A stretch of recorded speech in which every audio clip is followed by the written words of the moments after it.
Make no mistake about it. The win last night for Jalen Hurts was a signature win. On one leg with a hurt knee, he put his team on his back and beat the Cowboys. And it's the Eagles that are 8-1, not the Cowboys, the Eagles. Because losers do this.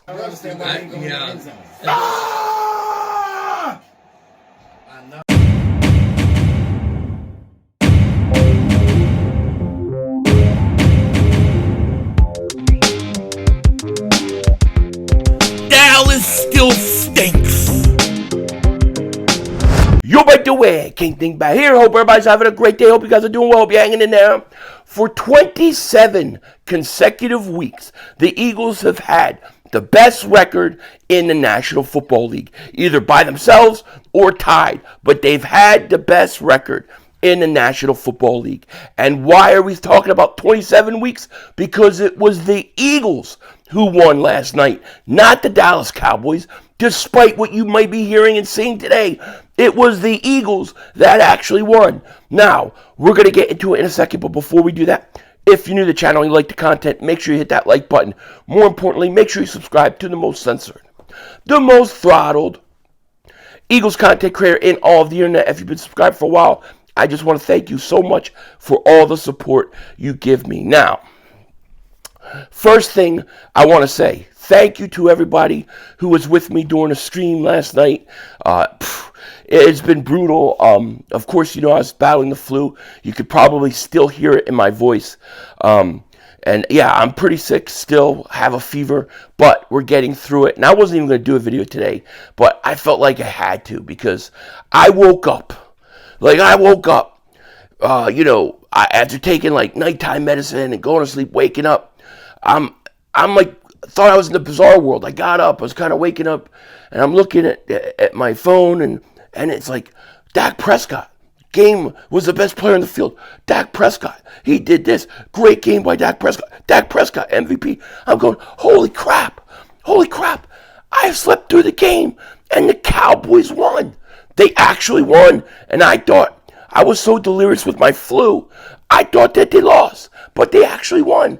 And I really thought that happened because you would never think or know that the Eagles were the team to actually go out there on the field and win the game yesterday. By the way, everybody's praising the Cowboys and Dak Prescott. I don't understand it. I think it's totally ridiculous, and I think it's the sound losers make. I got to be honest with you. There's nothing wrong with saying a guy had a good game. Okay, you can say that, but you know, don't act like you came out victorious over the Eagles. The Eagles, the guy that everybody should be talking about, in my opinion, is Jalen Hurts. Because what Jalen Hurts did was, in my opinion, way more impressive than what Dak Prescott did. Jalen Hurts came into the game with a bum knee. Okay, so he has a bum knee. At one point, he's dragging himself off the field. He can't get up. He manages to get up, go into the locker room, come out, and in the third quarter, he took over the game. He carried the Eagles on his back, and he willed them. He willed them down the field for 2 huge scores to take the lead and then go up. And you know what? The Eagles had the Cowboys dead to right. And what did they do? They took the foot off the gas. A mistake we made last year. We made it in this game, and it almost cost us. Now, we'll get into more of that in a second. I do want to talk a little news with Dallas Goedert. Dallas Goedert is going to miss most likely 4 weeks. I think that's a break. Probably a bad choice of words, but I think the Eagles got off easy with that because it looked like it could be something where it's going to be the whole season. But the injury type it is, he's going to have surgery, and he'll probably miss 4 weeks. Getting Dallas Goedert back this year is going to be very important, especially going in the playoffs. Now, a lot of people are talking about, should we go outside Rob Gronkowski? Should we go get the Gronk? I think if you want to call him up and see if he's interested, I think that's fine. But I actually like what we got. I think if Calcaterra comes back from his concussion and Stahl, I think you can survive 4 weeks. Not only that, I think the key is you got to figure out how to use Julio Jones more. You got to get Julio Jones more involved in the offense, and that'll be all right. But I've had a lot of people suggesting, and I don't know if there was a report about the Eagles calling Gronk or something that I missed. I don't know where it came from, but I'm okay with giving him a call, but I don't think the Eagles need him. If it's just 4 weeks, if it was a whole year, I would say, yeah, do it. But just 4 weeks, I think we can survive. I definitely think we'll be okay. And then it's good news was Bradley Roby has said today that he will be back after the bye. I thought when Roby came in and the game he did play with us, I thought he played pretty good. And I think getting him back in the slot will be huge for us. So you get Roby back and he's healthy. You get Kevin Byard a few more weeks to adjust and acclimate to being in Philly. I think the secondary, there is actually hope. And the real hope relies in this coaching staff. And maybe this isn't hope at all, I don't know.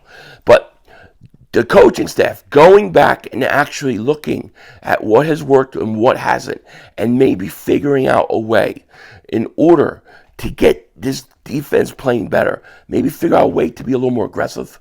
Maybe play a little more man. Maybe blitz a little more. Those are things I would like to see. And, of course, we got to get healthy. This bye week comes at a perfect time. You look at Jordan Davis. Jordan Davis played in 18% of the snaps. Most of them were in the first quarter. Okay, he re-injured his hamstring. You have the Goedert injury. You have Devontae Smith limping off the field. You have everybody was hurt. Nakobe Dean got hurt. Tons of these guys who were limping into the bye week. Slay, Bradbury. We need to get healthy. And this bye week couldn't come at a perfect time. So, of course, I like where the Eagles are right now. 8-1, going to bye. You got some tough games coming, but you got some games that I don't know if they're as tough as we thought they were going to be. I don't know how impossible it is to beat the Buffalo Bills now. The Bills got, 4 losses? Same with the 49ers. These are all winnable games to me. So this bye week comes at a perfect time. And as I said, you're going to win the last 3 games of the year. And if at worst case scenario you were to win 2 of the next 5 games, you'll still end up with probably 13 wins. Now, I'm not saying just win 2 games. I think they win more than that. I'm just saying at worst case scenario. So the Eagles have put themselves in a great position. And why? Because they beat the Dallas Cowboys. They beat the Dallas Cowboys. There's no excuse for the Cowboys losing. I cannot believe the amount of people on Twitter. You would think the Cowboys won. Here's the funny thing. They look at Dak and they say, well, listen, Dak went out and had a great game. Look at his statistics. I look at Dak and I think, man, you didn't get the job done.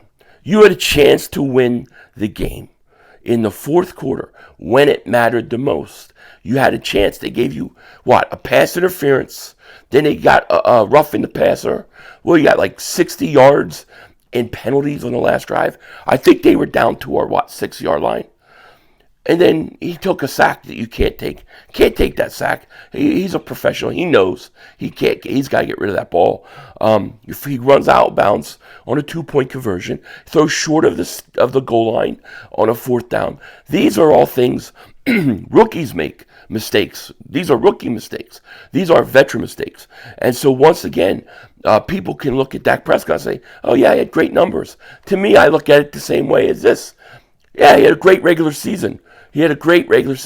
But what did he do in the playoffs? He had a great game. What did he do when it counted?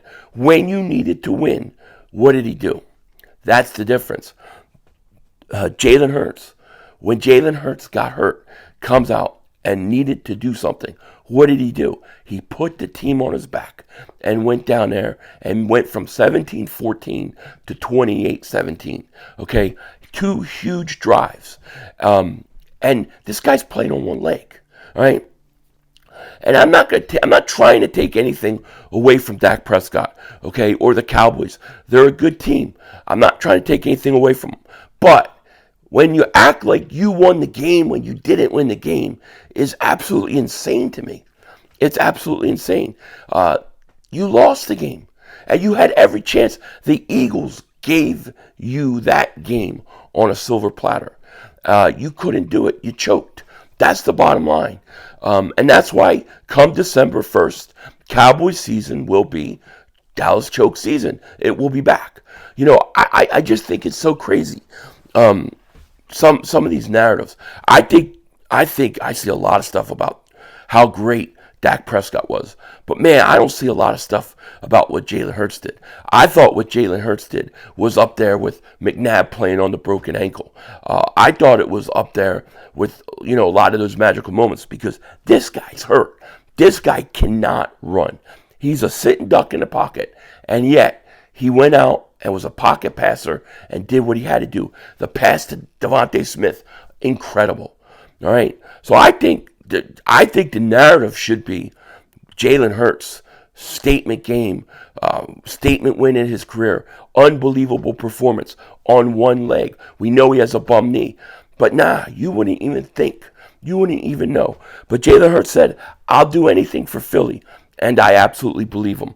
So at the end of the day, Cowboys fans can try to take the moral victory. Mark can try to spin everything he wants. And I'll have something for his shirt soon. But at the end of the day, the Eagles are 8-1. And the Eagles are 27 consecutive weeks being in first place, having the best record. Rather, Eagles, not the Cowboys. The Cowboys lost. And they lost because Dak Prescott could not get the job done at the end. You can't spin it. You can't put lipstick on it. It is what it is. Jalen Hurts got the job done. Dak Prescott didn't. With that said, take care. Talk to you later. Of course, don't be a dingbat. Remember, it's how we vision, baby. We're all just living in it.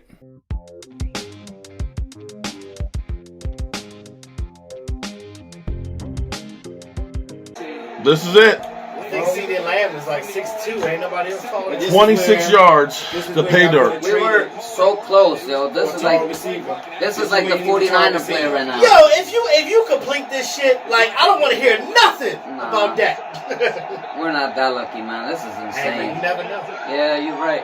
Uh-oh. Something happened. It's over. Told you. Close. He tried. No cigar. He tried. He tried. I mean, we got Game of inches. Congratulations, Eagles. Why would he? I don't understand why he didn't go in the end zone. Ah! I know, man. God damn it! Fuck you, Eagles. Damn it. I know. God bless America. So mad. Let's go push Sirianni. He hustled backwards again. So sick of this shit. Hey, man, these refs, man. I swear to God. Refs, man. A 5-yard loss. Another 5-yard loss. Legal coverage. Congratulations, We Eagles. killed ourselves in these last one with the Chris, I'm with you. Eagles are not better than Dallas. Oh, God. No. I want to be like the Eagles.